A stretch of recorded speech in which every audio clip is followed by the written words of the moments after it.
hey, you look goofy, sit down.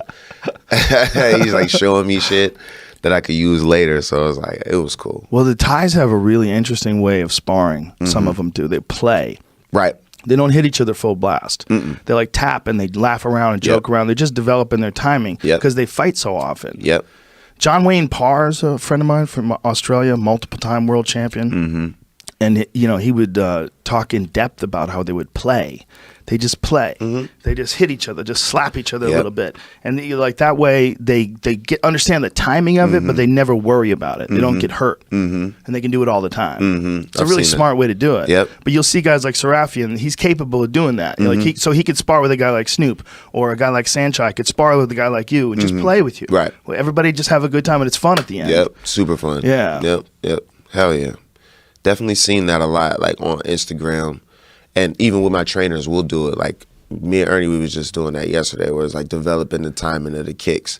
Where it's like, you kick me, I kick you, you kick me, I kick you twice, you kick me 3 times, I kick you once. Like you said, just playing around. Yeah. And like when you got a good sparring partner, you take care of each other. Exactly. You don't hurt each other. There's no ego involved.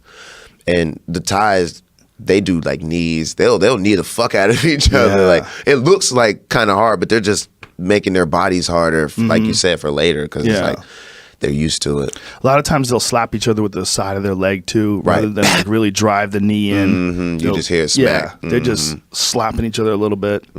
But it's obviously it's very effective. Like they figured something out. You got some crazy kicks. Thank you. Yeah, I seen what was it, a side kick that you did?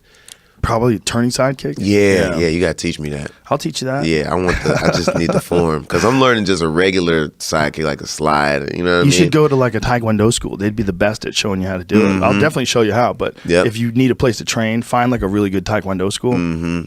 Because one thing, Taekwondo has some things that won't work in MMA if you're adding takedowns and punches to the face. But because they don't punch to the face in tournaments, you get used to doing crazy kicks. Crazy ass. So kicks, they have creative. a lot of weird leg dexterity stuff. And if you get good at that stuff, I think that's like if I had a kid that wanted to fight, I would say, let's just do some Kyokushin or some Taekwondo first. Just do some karate, something where you're developing leg dexterity. Yeah, hell yeah. Then, as you get a little older, then move you into Muay Thai. Right. So you could do both things.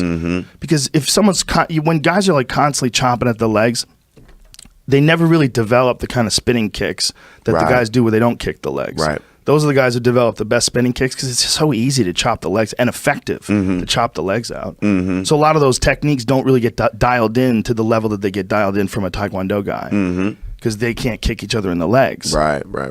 It's kind of a dumb way to fight because you should kick the legs, but at the end of the day, it allowed them to develop some crazy shit. A lot of weird spinning stuff. Spinning like you don't see fast shit, man. Super Some of those guys are so fast. Yeah. And the power's insane. Yeah, because it's all momentum and torque and crazy shit. But it's hard to develop. Right. It's hard to develop those techniques. It's like a lot of the posture, and you got to really, you got to be balanced, and you got that knee is everything, right? Like you got to, that's how you aim it. So it's like when you're spinning, or even if you're just standing there, you have to have correct posture to be able to do a couple kicks, like you said. It's like a lot. You going coming at somebody, spinning, blitzing, doing all types of shit. So it's different for sure. It's really good for your balance too. You do that as a young kid, then learn some other shit later. Right. You'll have balance. Yeah, that's what I seen when you kicked the fuck out of that shit. I was like, yo, it's like really balanced and straight. Like, you know what I mean? The tech, because a lot of people, all right, you might be strong as fuck, but you can see technique. Right. You know what I mean? And if you do the shit over and over and over and really perfect it, that's different than just being able to throw a strong kick. Yeah. Technique's everything, man. It's that way in jiu-jitsu. It's that way in, it's got